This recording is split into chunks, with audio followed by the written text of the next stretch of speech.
dadweynaha ku dhaqan magaalada Gabiley ee xarunta u ah gobolkani Gabiley ayaa saaka subaxnimadii ku waabariistay sameecadaha waaweyn iyo codbaahiyaanta ay ka baxayso soo dhaweynta munaasabada 18 May ama 18 May 25 guurada qarankan Jamhuuriyadda Soomaaliland oo saaka si rasmi ah la iskugu soo baxay guud ahaanba magaaladaasi Gabiley iyadoo magaalada Gabiley ayaan u kala harin soo dhaweynta iyo xuska munaasibadan sanad guurada 25aad ee qarankani ayaa halkaasi waxay raabo iyo koox u marayeen wadada halbowlaha u ah magaalada weynta Gabiley iyadoo halkaasina ay sanad sharaf kaga qaadanayeen maamulka heer gobol xubno ka socda golaha wasiirada xildhibaano ka tirsan golaha wakiilada waxaana halkaasi soo maray sida dugsiyada Imaam Shaafici dugsiga Cigaal Sheekh Maxamed Warsame dugsiga New Gabiley iyo dugsiga dhagoolayaasha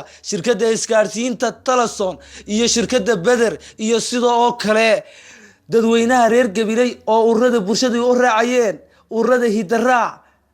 iyo ururka qudradleyda ururka caanaleyda dawladda hoose degmada Gabiley wasaaradaha kala duwan ee gobolka ka howlgala guud ahaanba halkaasina waxa lagu salaamayay maamulka gobolka iyo wasiiradii ka socday xukuumadda iyo uqaashi waxgaradka gobolka hormoodka oo ah waxaana la iskugu biyashubtay xarunta weyn ee khayriyeed ee magaaladaasi Gabiley iyadoo halkaasi cutubyo ka tirsan ciidamada qaranka booliiska asluubtu ay salaan sharaf ku siiyeen maamulka gobolka Gabiley waxaana halkaasi ugu horeynba hadallo kooban ka jeediyay oo halkaasi aan u kala harin soo dhaweynta gudoomiyayaasha iyo mas'uuliyiinta gobolka iyo wasiiradii halkaasi dadweynaha iyo uqaashi iyo waxgaradka gobolka Gabiley suldaanka guud ee gobolka Gabiley Suldaan Ismaaciil Suldaan Cabdiraxmaan salaadiinta gobolka Gabiley ayaa halkaasi iyaguna ka hadlay iyagoo cid kastaba u mahadnaqay madaxweynaha baryo u diray isla markaasina ku amaanay go'aan kasta xukuumadda iyo madaxweynuhu uu ku taageero sidoo kale halkaasi waxa hadallo kooban ka jeediyay wasiir ku-xigeenka wasaaradda deegaanka wasiir ku-xigeenka boosaha iyo taadkiinta iyo wasiirka wasaaradda ganacsiga iyo maalgashiga caalamiga ah barasaabka gobolka Gabiley iyo sidoo kale maayarka magaalada Gabiley xildhibaan Ibraahim Axmed Haybe oo dhamaantoodba madaxweynaha Jamhuuriyadda Soomaaliland ku amaanay doorka wanaagsan oo ka qaatay geejinta iyo weynaynta munaasabada sanad guurada 25aad ee qarankani Jamhuuriyadda Somaliland waxaana mas'uuliyiintii uqaashi hadaladoodii kamid ahaa salaam ka dib walaalayaal ilaahi ina siiyay 18 May baa mahad ilaahi inaga saaray abaartii shalay toole iyo qayladii iyo oohintii inaga ayaa mahad alxamdulilaahi rabbil caalamiin aynu nidhaahno la in shakartum la aziidannakum billahi haddii aad u shukri noqdaan waan u siyaadinayaa marka ayuu inaga saaray aan u mahadnaqno alxamdulillah ilaahi waxaan oran karaa anigu dadkii iyo waalidiintayadii naga horreeyay dhammaanteen waxaynu ka dhaxalay waxa ugu weyn maanta waa 18 May iyo Somaliland innagana waxa laynaga dhaxli doonaa waxa ugu weyn waxa weeye 18 May iyo Somaliland haddaba inagu waynu ilaalin doonaa insha Allah tacaala waxaan halkan hambalyo uga dirayaa madaxweynaha Jamhuuriyadda Somaliland oo abku hambalyaynayo go'aankii geesinimada lahaa oo kula soo heshiiyey shirkaddii ku wareejay waxa hogaamiye loo samaystaa ama madaxweyne loo samaystaa in wax maanta dadka ku qaraan berrina u ah waxtar in soo kordhiyo way noo waxtar berberana waxa leeyahay dalka Somaliland bay ka mid tahay madaxweynaha Jamhuuriyadda Somaliland Axmed Maxamed Maxamuud Siiraayo ayaa maanta berbere iyo dalka kaleba u wada madaxweynaha oo aynu u dooranay wixii aynu ugu dooranayna waxa ka mid ah shaqadan maanta qabtay baa ka mid Somaliland guulo qaran iyo qaayil ugu gaadh qarni rubici waxaynu joognaa 25 sano kadib markii lagu dhawaaqay qaranka Somaliland iyo xornimadiisa aynu dib uga soo noqonnay Jamhuuriyaddii Soomaaliya aynu ka mid ka ahaan jirnay waxaanu walaalayeen Ilaahay uga mahad celinaynaa subxaanahu wa ta'aala cid kasta oo suuro gelisay in qarankani xornimadiisa dib u helo oo ay koow ka yihiin halyeeyadii u soo dhintay qaranka Somaliland inta loo waynu ducaynaynaa waxaanu soo galnay halgan dib u xoreyn qaran waxaynu soo gallay halgan horumarin somalilan waxaynu soo gallay halgan aynu ictiraaf ku raadinayno waxaynu 25 sannadood kadib gaarnay horumar la taaban karo innagoo isku wadnay iskuna maamulanay oo aan ka mid ahayn waddamada adduunka ilaa aqoonsay waxaan rajaynaynaa guulaha aynu gaarnay kadib in ay beesha caalamku garnaqsi kadib ay noo aqoonsato qaran jira waxaynu xukuumadda somalilan madaxweynaha jamhuuriyadda somalilan uga mahad celinaynaa horumarka la taaban karo qarankan ka sameeyey intuu xilka hayay waxaan uga mahad celinaynaa madaxweynayaashii dalka soo maray intii somalilan ay xornimada dib ula soo noqotay walaalayaal waxaa xusiin mudan oon jeclahay inaan hoosta ka xariiqo heshiiskii madaxweynaha somalilan sida geesinimada leh uu ugu dhiiraday ee uu ku wareejiyey dekadda berbera heshiiskaasi oo la odhan karo waa ictiraaf dadban heshiiskaasi waxaa la odhan karaa waa ictiraaf dadban waa heshiis taariikhiya oo somalilan markii ugu horraysay ay la gashay dal ka mida dalalka caalamka gobolkan gabiley khaasatan waa gobol ka mida meelaha heshiiskaasi ka faa'iidaysan doona maadaama xukuumaddu ay ku tala jirto inay wajaala noqoto dekad qalalan oo la mida dekadda berbera aad iyo aad baan u soo dhowaynaynaa heshiiskaas ay maanta ka dhigtay muddo laga joogo 25 sano maalintii lagaga dhawaaqay magaalada burburgoonisidaaga jamhuuriyadda somalilan waxaan halkan salaan kaliya laabo u marinayaa madaxweynaha jamhuuriyadda somalilan iyo marwadiisa mar labaadka waxaan salaan kaliya laaba oo qalbiga ka soo dhow halkan u fadhiyaa dadweynaha aadka u qiimaha badan ee reer gabiley ee sida aadka u heer sarraysa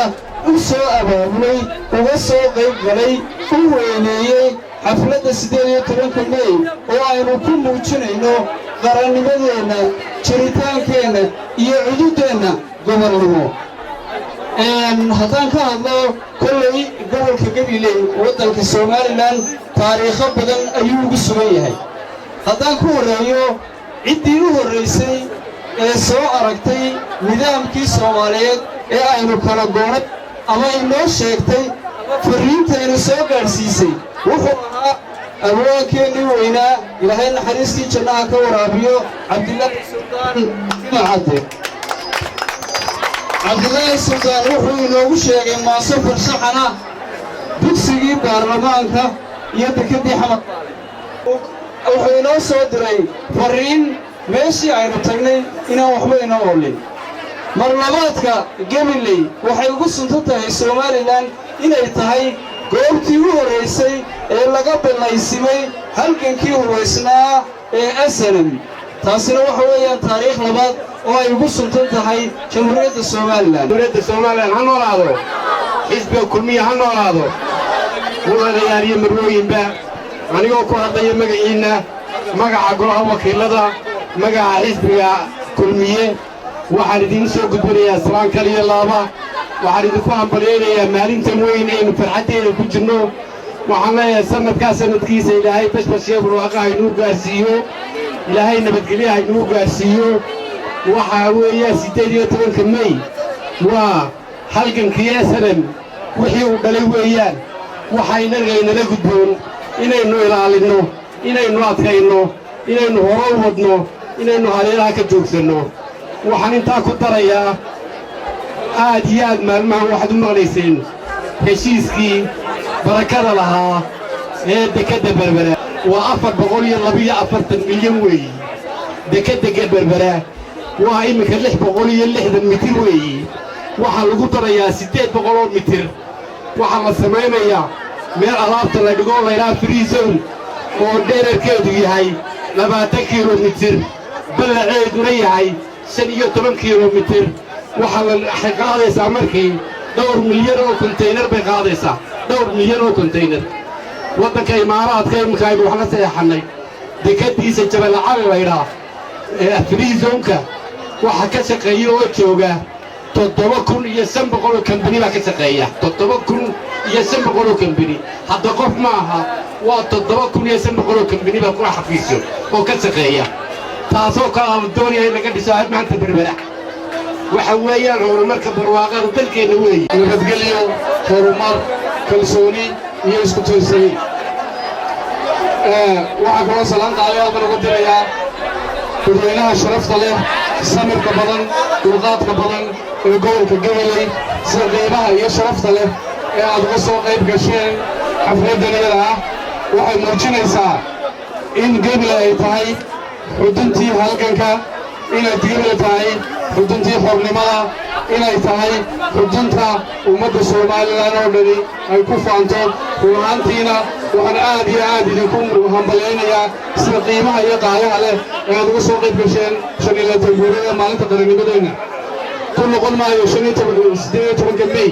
sababta waxay u taagan tahay waynu wada garanaynaa ku noqon maayo madaxweynaha jamhuuriyadda Soomaaliland heshiiskii uu dekada la soo saxeexay inuu yahay mid qiimo leh mid qaranka waxtar u leh waxaad ka garan kartaa siday dhammaanba qaybaha bulshadu uga wada hadleen ha noqdaan cuqaal ha noqdaan haweenka golayaasha qaranka wasiirada dhammaan aad iyo aad ayaan madaxweynaha aan ugu hambaleynayaa guusha qarannimada leh guusha waxqabadka leh ee uu qaranka u soo hooyey runaantii xukuumadda uu hogaamiye Axmed Maxamed Silaayo waxa lagu xasuusan doonaa waxqabadka muuqda ee uu nasiibka maanta u helay inuu rubuc qarni u dabaaldego qaranka jamhuuriyadda Soomaaliland kooxaha xidigaha geeska oo halkaasi heesa talantaaliya ka jeedinayay ayaan ka maqnayn oo la ciidaya dadweynaha gobolka Gabiley heesahaasi ay qaadeen xidigaha geestu agwaana kala duwan ay ka sameeyeen ayaa reer Gabiley aad u jeclaysteen waa Nimcaan Dheeg Ibraahin iyo Siciid Xaashi magaalada Gabiley.